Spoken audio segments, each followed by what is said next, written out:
Hello everybody, in this video I'm going to show you how to use the AI cutout feature in Wondershare Filmora to make something like this where you're duplicating yourself. So let me show you. So this is the video that I created. So as you can see, I'm just duplicating myself. And I'm going to show you how to do that in this video. So let's get started. So I'm just going to create a new project.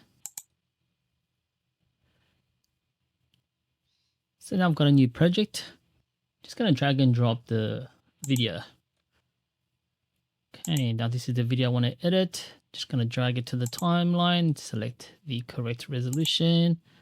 I'm just going to start from here, remove the front section.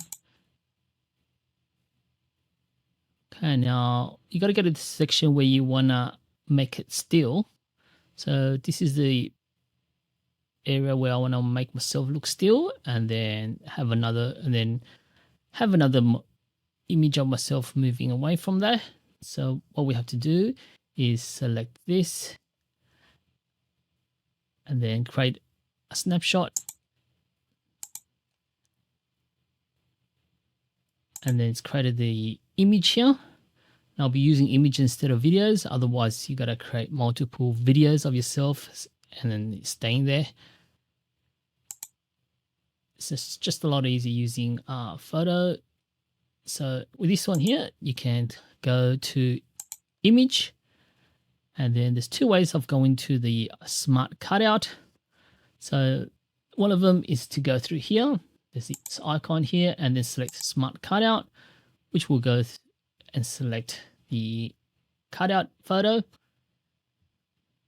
Or the other option is under image. You scroll all the way to the bottom and you have here Smart Cutout.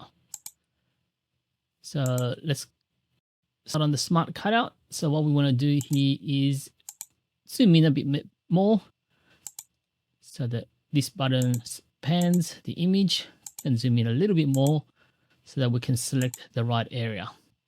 Okay, so now I want to be able to just cut this out and just use this body. So I want to use my body and just make it still. So now you can select this smart brush. And since it's a bit too big, you can change the size of the brush. So I'm going to select, just hover around the body that you want to select, and then let it do its thing. So I selected that. So as you can see here on the edges, if I'll zoom a little bit more, it selected a bit more than I needed to, and it also selected the gap here.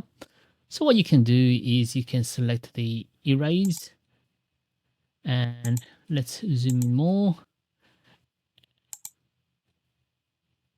And the brush is too big.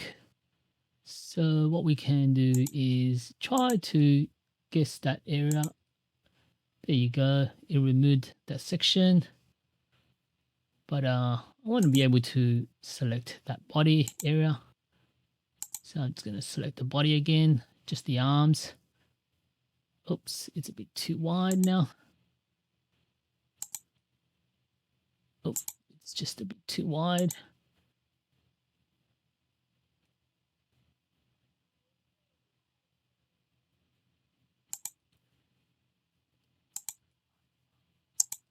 Okay, so now let's zoom this out. You see that it's using a bit of the stone here that I do not want to use. So I'm going to remove this. So I don't need that. Okay, so that looks a bit better. Now select this preview mode and select toggle transparency grid. So now you will see here that it's made it transparent. So this is only the area that I want to select and show and make it still. Select save. And now you can extend this and you'll see that the image will stay where it is. So if you didn't have this, see how it disappears. So you need to make sure that this image, you drag it all the way to the end of the timeline, so it always stays there. And you basically repeat the same thing. So this one here, I'm going to take a photo, hit OK. So now drag this photo, add it onto the new layer, and then select Smart Cutout,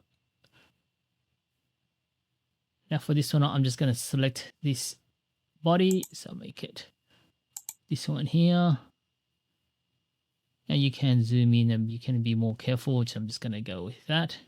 So yep, so I attempted to highlight that body.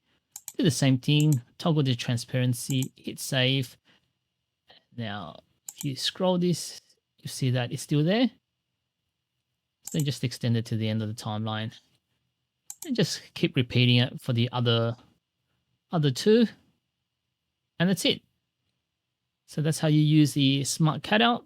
I hope this video helped. If it did, please give it a like, subscribe to the channel, follow, hit that bell notification.